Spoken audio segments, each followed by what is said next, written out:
Security for this year's Damba Festival.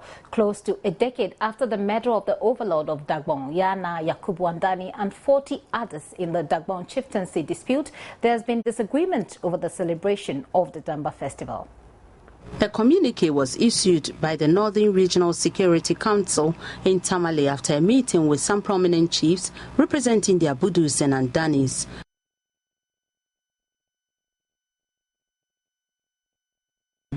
According to the police, Samiru Salifu was arrested.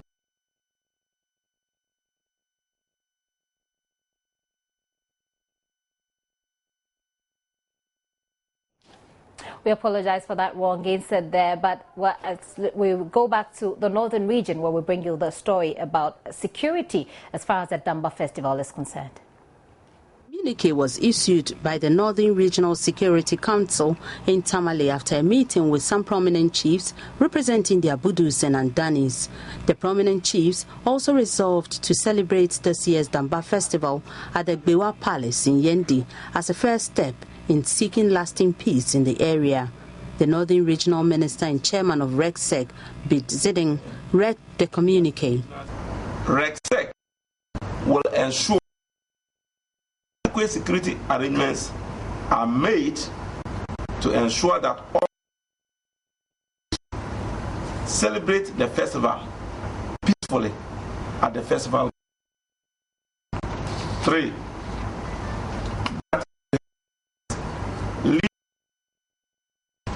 Damba should take place only at the traditional palaces in Dagbon.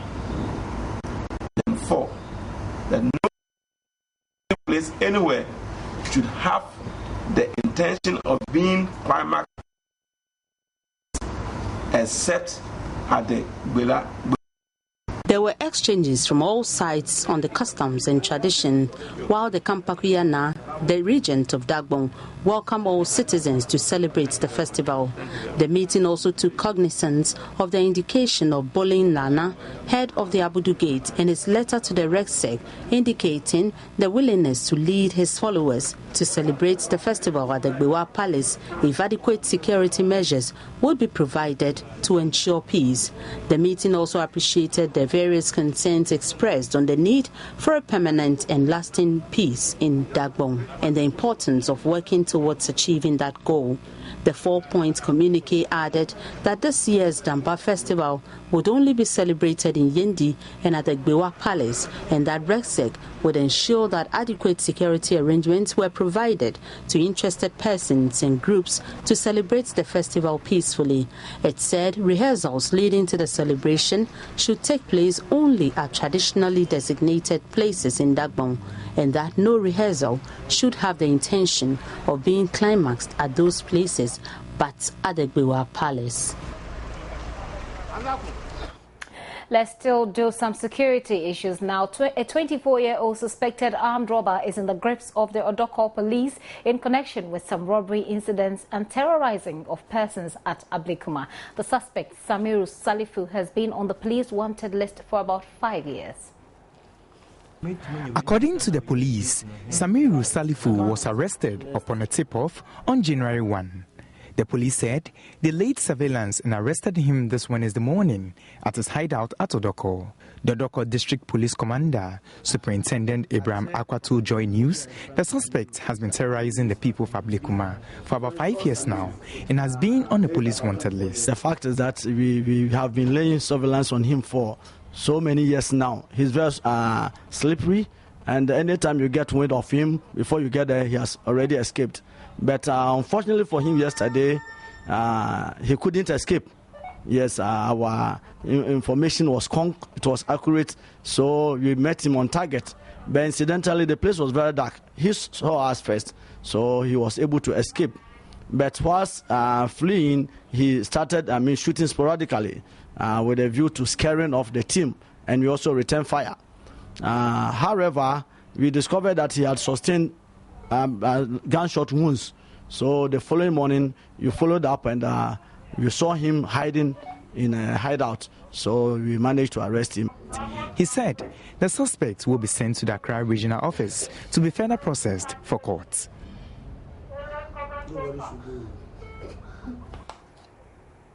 Still some more security matters. A suspected member of a robbery gang has been shot dead by police in the Ashanti region in the Jusudrabe municipality. The robbers mounted a barrier at a section of the Bonre-Drabe road in an attempt to rob passengers in the early hours of Thursday. We'll bring you a full report from Mahmoud Mohammed Nuruddin in the Ashanti region. And the people of Bedu in the Tyne district of the Bonahafo region have blamed the poor security situation in the area to the deplorable nature of the police station.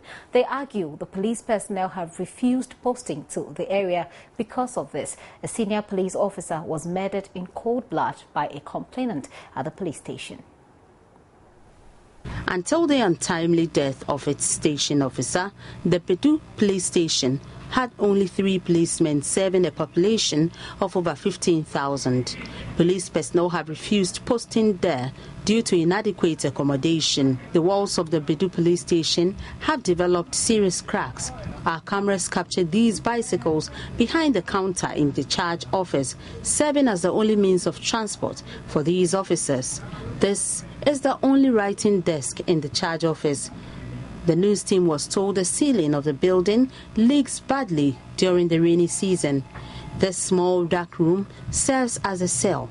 Interestingly, this building is also the home of the 3 policemen who serve here. The assembly member for the Lawage electoral area, where the police station is situated, George Donko, said he has made several appeals to the Tyne District Assembly to have the station rehabilitated, but has not been successful. MC the assembly they can want to be they are but and I work because I didn't say aban so enye den o man animre enti de mesra aban say o momodin biara say sabre ya ekoi nyina o momodin besi baras bi maye say be ya na be din kankan no say dan no doso a police ni bia obeba ha bia no de anije na eden na eba na mom say oba na say oni ba bi obetena na je say akoi problem enti e besra aban no say o momodin na onye den o mesisa dan no maye. The Bonahafo Regional Police Commander, ACP Patrick Edusei Sapong, admitted poor state of the police station and assured that his administration will take immediate action to improve conditions there.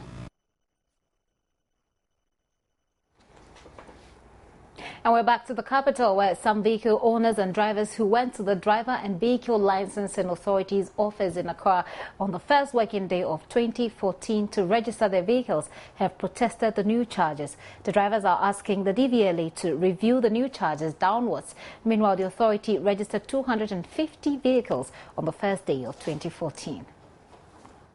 Perhaps one of the busiest places to find yourself on the first working day of the year is the offices of the DVLA. The early hours of Thursday, January 2, 2014, saw long queues of vehicles on the road leading to the Accra DVLA main office.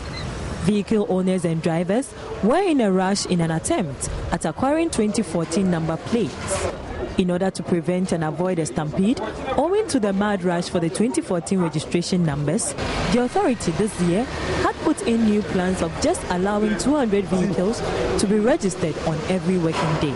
That is what our capacity can handle in a day. So once we are able to tag the 200th vehicle, the 201st vehicle will not be allowed in. We will gently appeal to the person to come the following day, by which time we'll be ready to pick them up. The Deputy Regional Licensing Officer, Vincent Apia, explains the procedure. As the vehicle has been examined and the custom has released the vehicle for registration, payment is done. And the document will be handed over to the issuing clerk through the counter. Then he will do the entries into the register. And every register contains 400. So we start from number 1 do, but depending on which of the clerks that your work is given to, the number is given out according to what is available. Then the entries, then we'll detach the copies for the client and hand it over to him with the number plate, and then they will go and fix the number plate on the vehicle. Reverend Ajay Mensah was one of the few people to have had his car embossed with a new registration number plate after going through all the process as early as 10 a.m.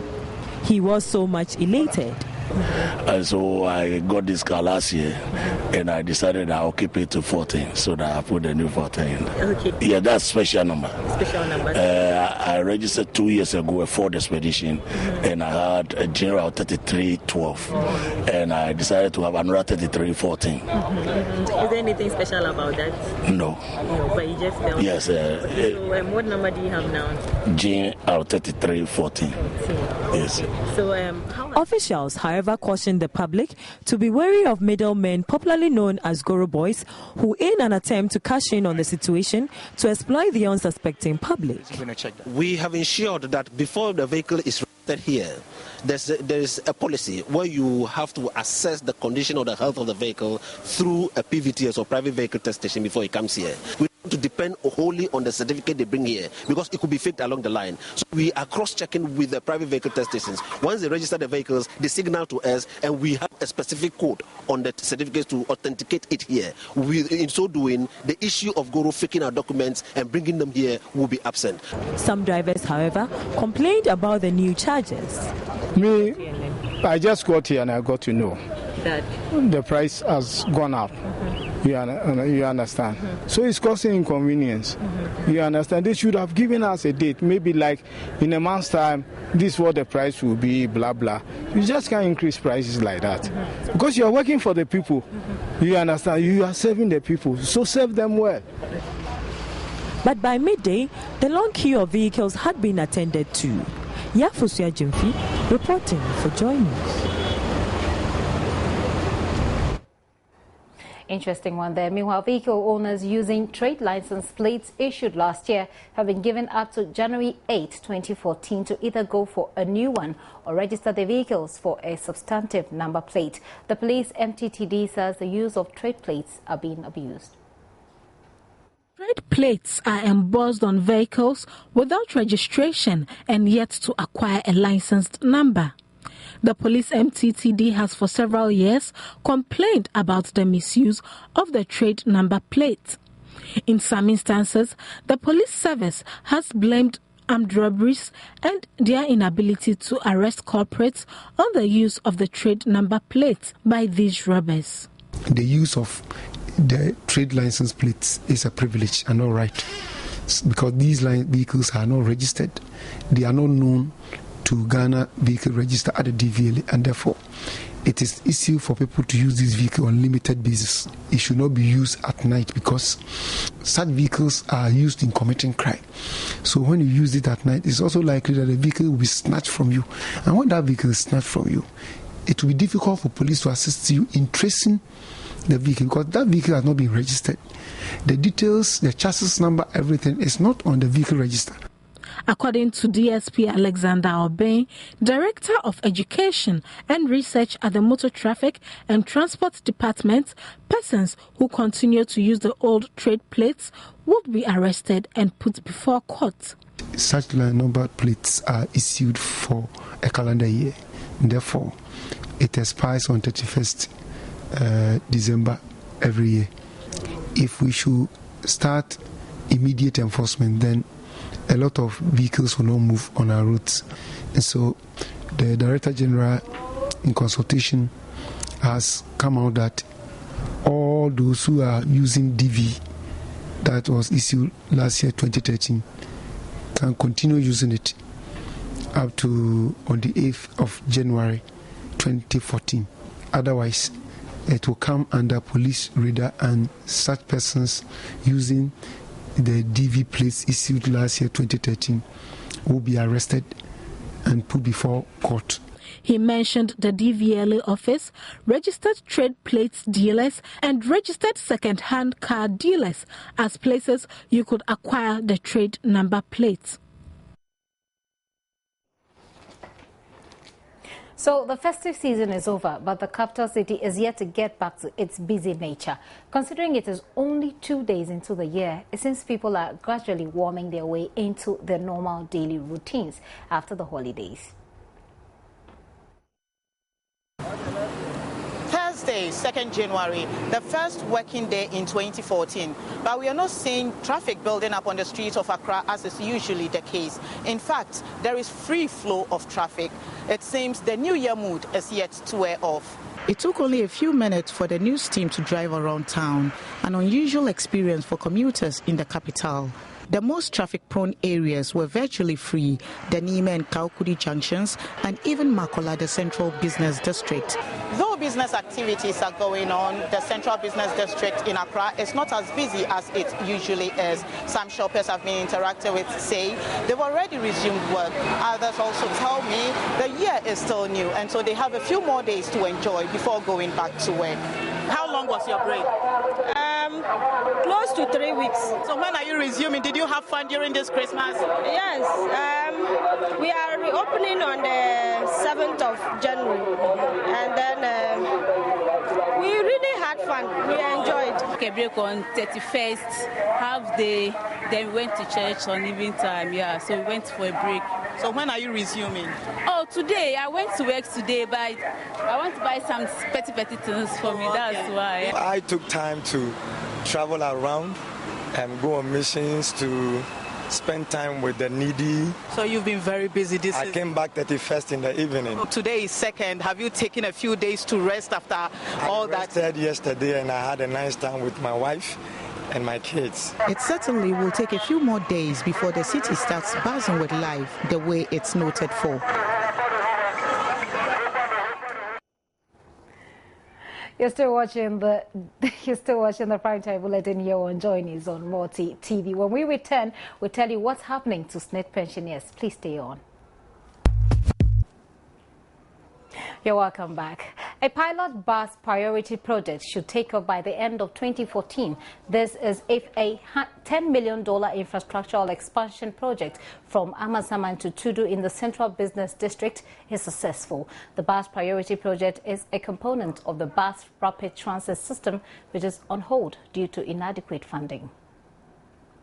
Under the bus rapid transport system, bus lanes were to be constructed on the Accra-Malam-Kaswa Highway to reduce travel time on the stretch. The Department of Urban Roads had to scale down the implementation of the project due to inadequate funding. Subsequently, remaining funds from the implementation of Lot 1 of the BRT is funding the implementation of strengthened bus priority measures on the Amasaman Central Business District Road. We are looking at doing the infrastructure so that we can have scheduled bus services. We need to expand current infrastructure. For instance, on the corridor, we have 3 lanes already on that corridor. Now, there are some sections of the corridor that we can introduce a 4th lane that will give buses some priority, so that, for instance, between 9th Street on that corridor is after the Apenkwa interchange. There's a turning that goes to the Tesano Sports Complex. Now, between Tesano Sports Complex and Abeka Junction, there's space on the section of the road. So the concept is that maybe between that section, we can put in another 4th lane exclusively for buses. Now, when they come to after Kwame Nkrumah Circle and they get to the old Farisco traffic light, we'll be able to put the buses on the service lane.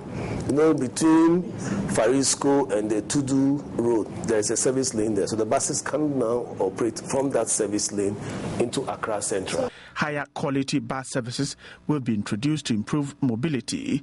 Priority measures for the Adenta corridor will be completed under the Transport Sector Project. An interim planning and regulating entity, the Greater Accra Public Transport Executive Unit, is operational and is responsible for the works. Some $12 million went into the Graphic Road overpass.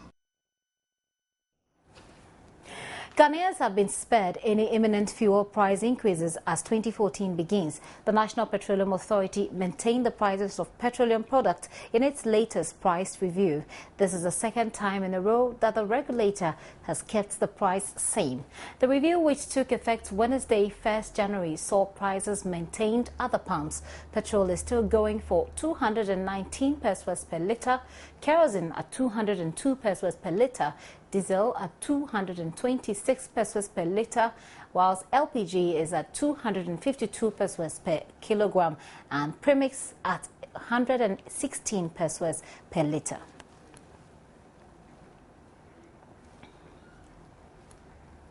SNIT's pensioners have expressed joy at the 100% increment on minimum pensions announced by SNIT in a press release today. The 100%, however, applies only to those who receive less than 200 cedis as pension. Meanwhile, life certificate renewal by pensioners, which is done twice annually, has also been reviewed. There's more in the following report.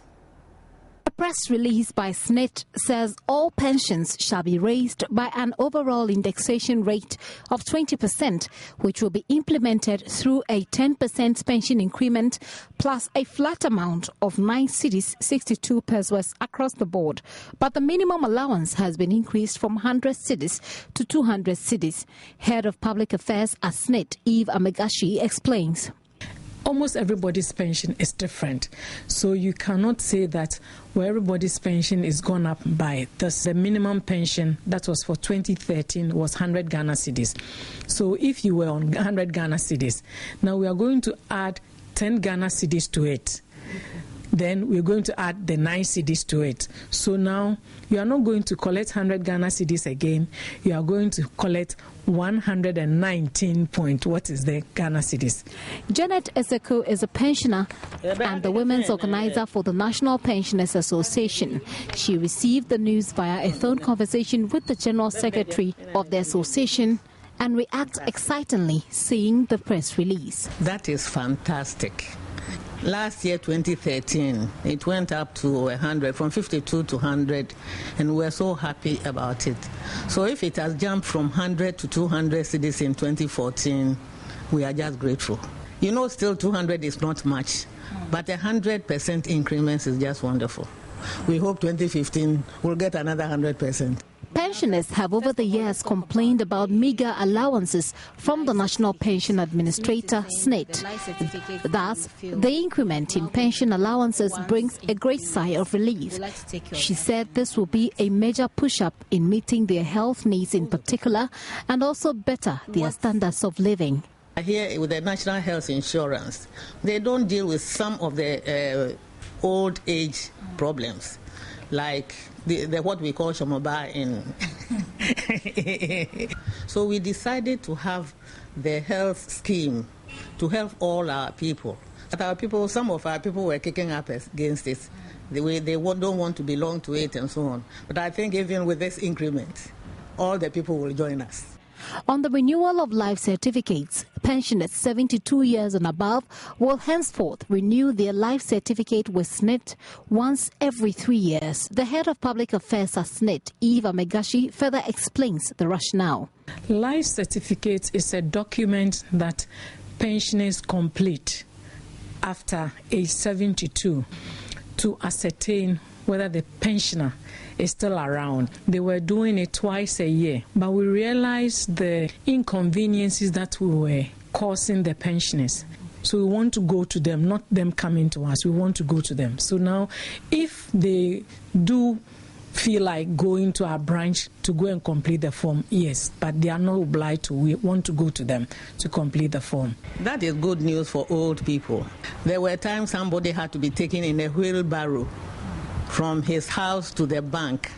So if somebody is asked to stay at home for the money to be taken to him, I think it's a laudable idea. The process, which started today, is expected to further ease the burden on pensioners, many of whose bones are obviously too weak to move around. Joy News will monitor its progress and bring you some update. For Joy News, Gifty Andopia, Accra. Health experts are worried that men between 20 and 30 years are increasingly prone to erectile dysfunction. The trend has been attributed largely to over-reliance on aphrodisiacs. Osei has the rest of the story. It's a common type of male sexual weakness, It is when a man has trouble getting or keeping an erection. Erectile dysfunction becomes more common as you get older. However, health experts are worried the trend is changing, with youth between the age of 20 and 30 presenting such cases. The latest sad one that I got was from a young man who came saying that he realized that he cannot have an erection because he has realized that he went to use some aphrodisiac, because his friends told him that if you use this, I won't mention the name of the aphrodisiac, but these things are on the market and people are using them anyhow. So on examination, I realized that part of the penis, even when he's not erect, part is soft, the back, the latter end is soft, the anterior end is soft, but in the middle it's hardened. So he said that he realized that he cannot just get it on. The reason being that I'm sure whatever aphrodisiac he took might have caused blood to overflow into his veins in the, or his blood vessels in the penis, and then has caused rupture of blood, so that the blood is now ruptured into spaces and is causing the clot over there to become hardened. So now, even when he wants to have an erection, it is not coming in. Health experts are worried cases being presented are not due to aging. Erectile dysfunction can be a sign of health problems. It may mean clogging of blood vessels or a nerve damage from diabetes. Mame, who sells herbal medication here at Kokompe in Accra, says most men who suffer from erectile dysfunction come to her for help. Waste and power. They are trying different. Say, Bruno, the idea kind of friend or Kraman Koti. Mayunia 20 Erinyankwa da debisi ene bi nso ye frɛ no odi esia ena afi ba ku nso okumankra kakra awom okumankra ene eduru bi afrɛ no eduru kokko ene okanto na yen pede oba yen nkyɛn a yen fa nsa emboa wo se fa koye wa adwuma no yen pene dama. Doctors are also worried eating habits indirectly can result in the medical condition. Health experts recommend immediate reporting of cases for proper diagnosis and treatment. Osei, Joy News. Some reason for you to be careful of your choices there, but we'll take a very quick breather. When I come back, Abigail Adumako Enchi will join me with business. Abigail is in the studio and she comes with some business news. Yeah, and today, the much talked about Merchant Bank sale, there is an update, and I believe viewers would be wondering what is happening. You would want to know. Okay, so Abigail, you take it over.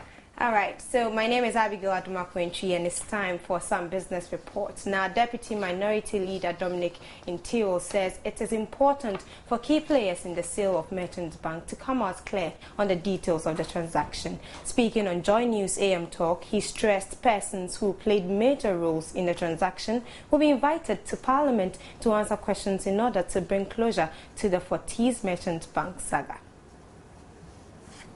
Parliament for the first time will be sitting to discuss the Merchants Bank Fortis deal. The motion, which is spearheaded by the Deputy Minority Leader, Dominic Entewol, will enable Parliament to set up a committee to investigate the too many controversies surrounding the transaction. Of course, it has become even more of public importance, that particular issue.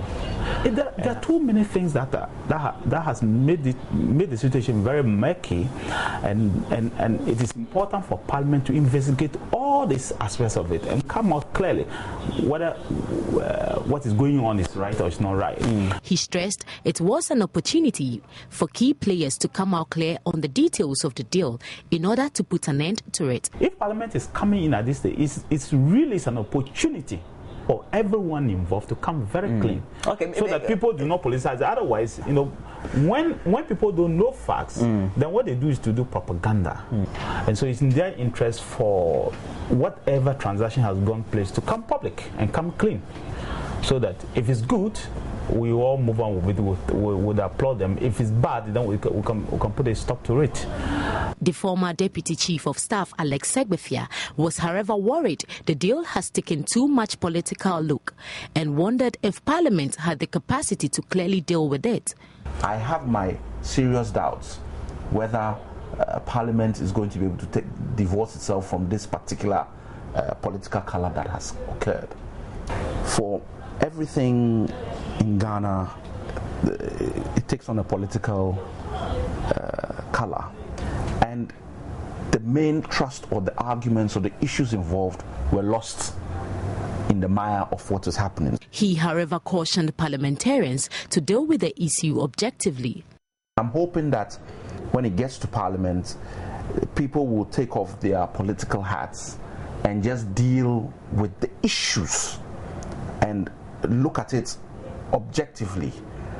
And then we will possibly at that stage get, or the members will get a clear picture of what has happened or what hasn't. Meanwhile, Fortis Equity says the deal has been completed and they have announced a new managing director, Nila Selome. Well, meanwhile, Fortis Private Equity Fund says it is now the legal and registered owner of 90% shares of Merchant Bank. Statement signed by Clementia Jammeh, head of corporate affairs, Merchant Bank Ghana Limited, said this follows the full payment for shares of Merchant Bank Ghana Limited by the transfer of funds held at the Bank of Ghana into the operating account of Merchant Bank Ghana Limited. The statement disclosed, we confirm and inform the general public that Fortis Private Equity Fund has now received the corresponding share certificates for its share subscription.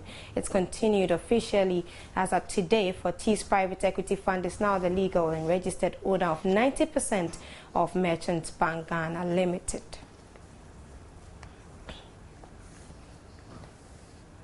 Way away from that, investment analyst and head of research of the Gold Coast Management Fund, Samuel Lampa, says in spite of negative macroeconomic indicators in 2013, the capital market and foreign direct investments recorded positive growth. He, however, wants bureaucracies at the port and in registering businesses addressed to ensure a good investments climate this year.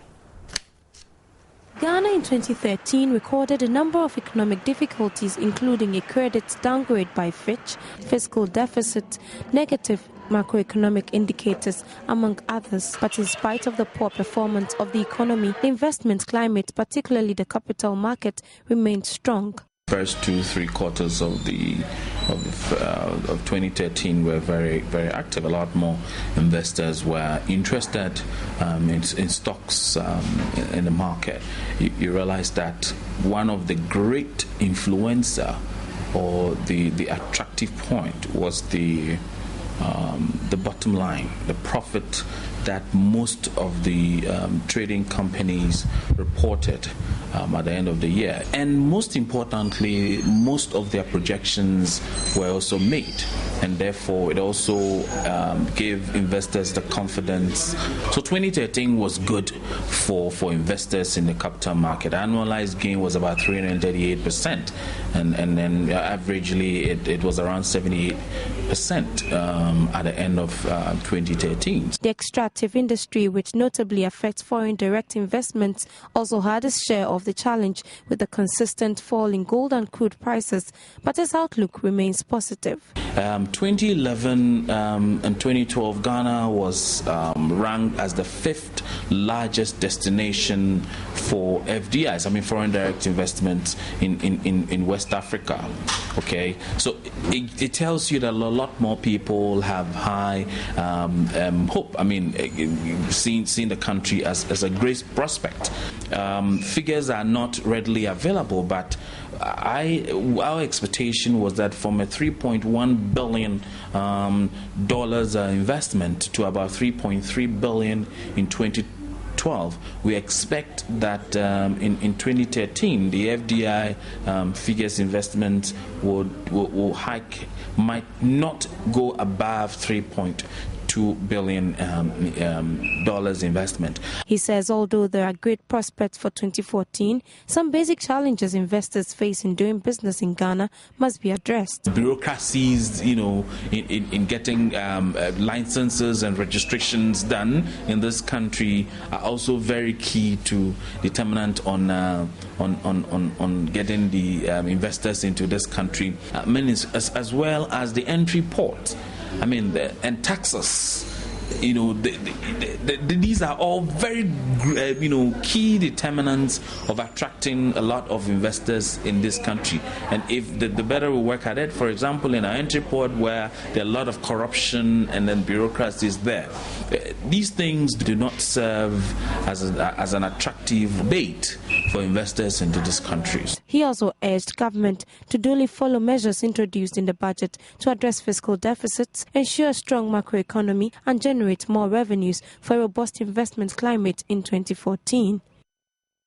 On to some international business. Shares in the Italian car giant Fiat surged over 15% on Thursday following the announcement of its plan to buy the remaining 41% of Chrysler it does not own. Fiat has owned a majority stake in the U.S. company since 2009. The agreement will create the world's 7th largest car company. Chrysler and Fiat will pay the trust an initial $3.65 billion. And that'll be all for business. I'm Abigail Adumakwenchi. Gifty Andapia comes by with more news.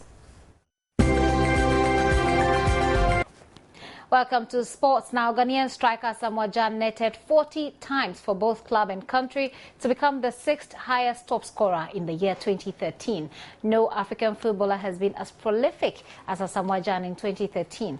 The Ghanaian goal poacher just keeps getting better and better.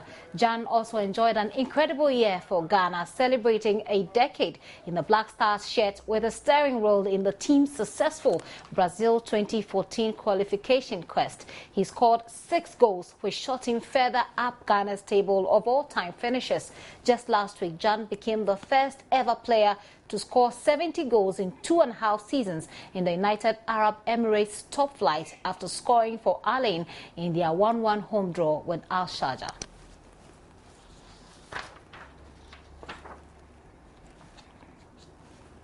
Ghana and Olympique Marseille forward Jordan Ayew is set to complete a January move to Sochaux, reports French daily L'Equipe. The talented footballer has been in talks with Les Loncos over the last couple of weeks, and it appears he has agreed to join their ranks on a 6-month loan deal. And with Marseille having sanctioned the move, the transfer is set to have been made official in the coming days. The 22-year-old should enjoy regular playing time at Stade Auguste Bonal and is hoping to help Hervé Renard's side improve their scoring record and avoid relegation to League 2.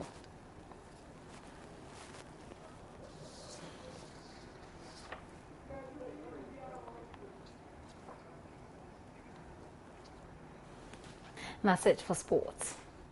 Sports was brought to you in association. Let's do some showbiz now. The Bachelors movie by Venus Films has been premiered in Accra. The movie tells the story of bachelors and bachelorettes and the struggles they have to put up with. It becomes the first Ghanaian movie to be premiered in 2014.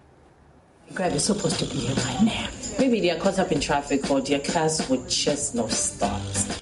The movie, which features actors like Yvonne Nelson, Eddie Watson, Lowen, Nanama McBrown, BBA star Elikem, among others, tells the story of 3 friends who are all dated by one man. Why don't you come in for a drink and also get to meet my friends? Not today, Pam.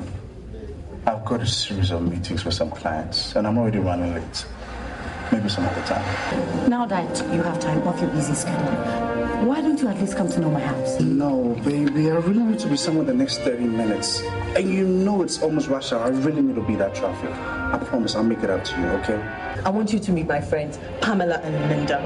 I'm sorry, honey. I couldn't see those friends of yours today. Oh. I just got a call from the hospital. My cousin was involved in an accident. No. I'm so sorry. I hope it's nothing serious. But from what I hear, it really is. Internal bleeding, a couple of broken bones. Yeah, massive, serious. Oh. But look, I'll see you tomorrow, okay? Lunch or dinner? Dinner, darling. I'll bring your favorite bottle of wine. And I'll have all your favorite paintings. The movie also depicts the deceit he takes them through and how some bachelors play around many women. In the end, they all have a price to pay for their actions. Actor Lil Wayne makes his debut appearance in an English movie with Yvonne Nelson and Jackie Appiah.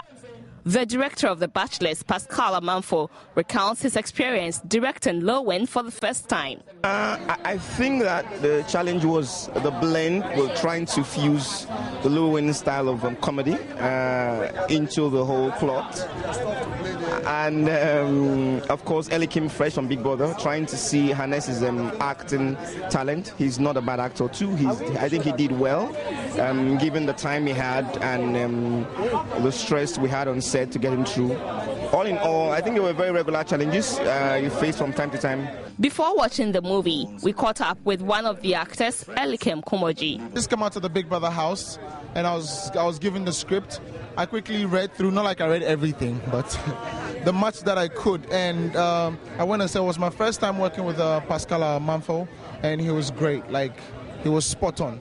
So experience was great, and I hope the movie comes out like how it was said, because it was funny. Lil Wayne was making me crack up the whole time when we were shooting. So I'm yet to see the movie, and you can ask me after. Venus Films say The Bachelors is an award-winning movie. I beg, the speed you take the same speed go. Go around the world.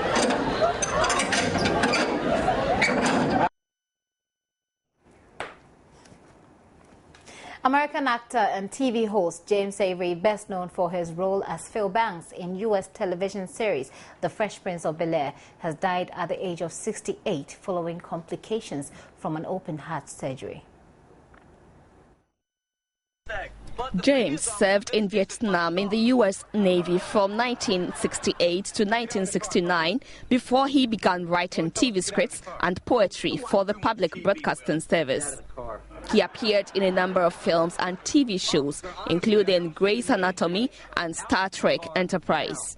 He also hosted TV program Going Places and provided voiceovers in animated TV series Teenage Mutant Ninja Turtles and Iron Man. But he was best known for his portrayal of the judge and patriarch Uncle Phil in 1990's sitcom The Fresh Prince of Bel-Air with Will Smith.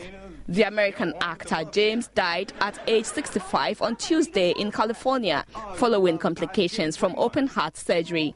Until his death, he had been working on the Zach Braff film Wish I Was Here, which will premiere at the Sundance Film Festival later this month. May his soul rest in peace. That's it for Showbiz. Showbiz was brought to you by Airtel. Enjoy the lifestyle of a superstar. Just keep using your Airtel line and win BMW cars, trips to Brazil, cash prizes, and Samsung Galaxy S4 phones. If you didn't mind, never mind.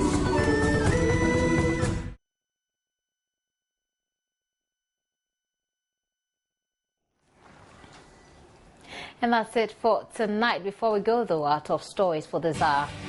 Northern Regional Security Council assures the Abudus and Andanis of Dagbon of adequate security ahead of the Damba Festival. Odoko police arrest an armed robber on the police wanted list for 5 years. SNET increases the minimum monthly pension for 2014 by 100%. And some vehicle owners protest new charges by the Driver and Vehicle Licensing Authority. In business, Minority Leader Dominic Nitsuwo says it is important for key players in the sale of Merchant Bank to come out clear on the details of the transaction. Meanwhile, a release by Merchant Bank says Fortis Private Equity is now the legal and registered owner of 90% of Merchant Bank Ghana Limited as of today, 2nd January 2014. On the international front, violence in Iraq at its worst level in 2013 as 9,500 people have been killed in bombing and militant assault across the country. For more news, you can log on to myjoyonline.com. You can also follow us on Twitter. Our handle is @JoyNews on TV or facebook.com/JoyNews on TV. My name is Gifty Andropia. Do have a good night.